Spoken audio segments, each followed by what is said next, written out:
తెలంగాణలో కాంగ్రెస్ ప్రభుత్వం అధికారంలోకి వచ్చిన తర్వాత కళాకారులకు గతంలో ఎన్నడూ లేని విధంగా గుర్తింపు కల్పించిన ఘనత సీఎం రేవంత్ రెడ్డికే దక్కుతుందని రాష్ట్ర కల్చరల్ కమిటీ చైర్మన్ రఘు అన్నారు. పీసీసీ కార్యాలయంలో ఏర్పాటు చేసిన మీడియా సమావేశంలో ఆయన మాట్లాడుతూ తెలంగాణలో కాంగ్రెస్ ప్రభుత్వం గద్దరు అవార్డు ప్రకటించారన్నారు. కళాకారులకు సైతం 1000 ఉద్యోగుల సాధనే లక్ష్యంగా పనిచేస్తామన్నారు.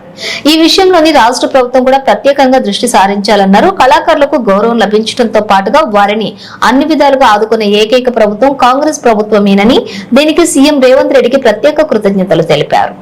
ఇవాళ నంది అవార్డును తీసేసి గద్దరన్ అవార్డు పెట్టినట్టే ఒక్కసారి మా కళాకారులను ఎంత ఆకాశానికి ఎత్తిందో ఒకసారి ఆలోచించండి. మన అందశ్రీ అన్నది జయ జయ హే తెలంగాణ జనని జయ కేతనం అనే పాటను కేసీఆర్ ప్రభుత్వం పాట వేస్తే దాన్ని వెలికితీసి అందరానికి ఎక్కించిండు మన రేవంత్ అన్న. ఇది కళాకారునికి గౌరవం. ఈ కళాకారుడు పాట పాడితే ఆ చప్పట్లే మాకు సన్మానం. అటువంటి ఈ ప్రజాపాలనలో మా రేవంత్ అన్న గారి కాంగ్రెస్ పార్టీ ఆధ్వర్యంలో మాకు ఉద్యోగాలు వస్తాయని మేము ఇంకా కొంతమంది రెచ్చగొడతారు.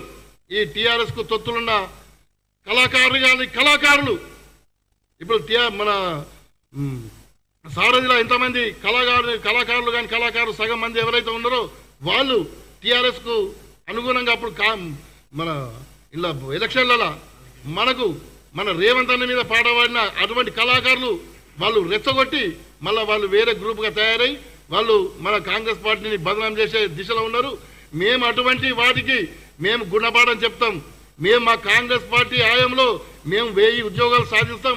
మా రేవంత్ అన్న గారు 1000 ఉద్యోగాలు ఇచ్చి మాకు మా బ్రతుకులు సుఖ సంతోషాలతో ఉంచుతాడు. ఇందు మూలంగా నేను అభినందిస్తున్నాను.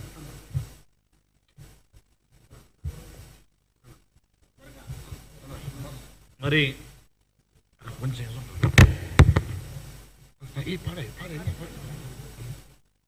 ఇవాళ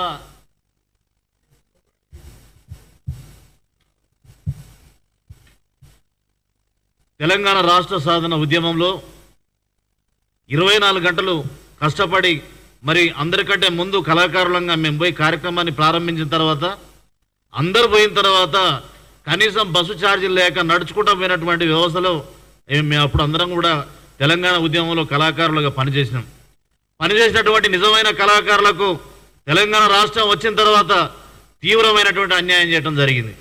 మరి 5,000 మంది ఉపాధి పొందుతున్నటువంటి డిపిఆర్ఓ వ్యవస్థను తీసేసి కేవలం 550 మందికి ఉద్యోగాలు ఇచ్చి మిగతా 5,000 మంది జీవితాలను కడుపులు కొట్టినటువంటి గత ప్రభుత్వాన్ని గద్దెదించాలనే ఆలోచనతోటి మేమందరం కూడా మూకుమ్మడిగా కాంగ్రెస్ పార్టీకి ప్రచారం చేసి ఈరోజు కాంగ్రెస్ పార్టీ ఇందిరమ్మ రాజ్యం వస్తే మనకు ఖచ్చితంగా న్యాయం జరుగుతుందనే ఉద్దేశంతో మేమందరం కూడా ఒక స్వాతంత్రం తీసుకొచ్చినటువంటి పార్టీగా, ఒక తెలంగాణ రాష్ట్రం ఇచ్చినటువంటి పార్టీగా మేమందరం కూడా కట్టుబడి ఇందిరమ్మ రాజ్యం వస్తే పేదవాళ్ళకు న్యాయం జరుగుతుంది, ఇందిరమ్మ రాజ్యం వస్తే పేదల బతుకులు మారుతాయి, బాధలు తీరుతాయి అని చెప్పేసి మేమందరం కూడా మూకుమ్మడిగా మరి మేము ఈ కాంగ్రెస్ పార్టీ కోసం అహర్నిశలు పనిచేసి ఇలా ఇందిరమ్మ రాజ్యాన్ని తీసుకురావడంలో కీలక పాత్ర పోషించినటువంటి తెలంగాణ ఉద్యమ కళాకారులం మేమందరం కూడా.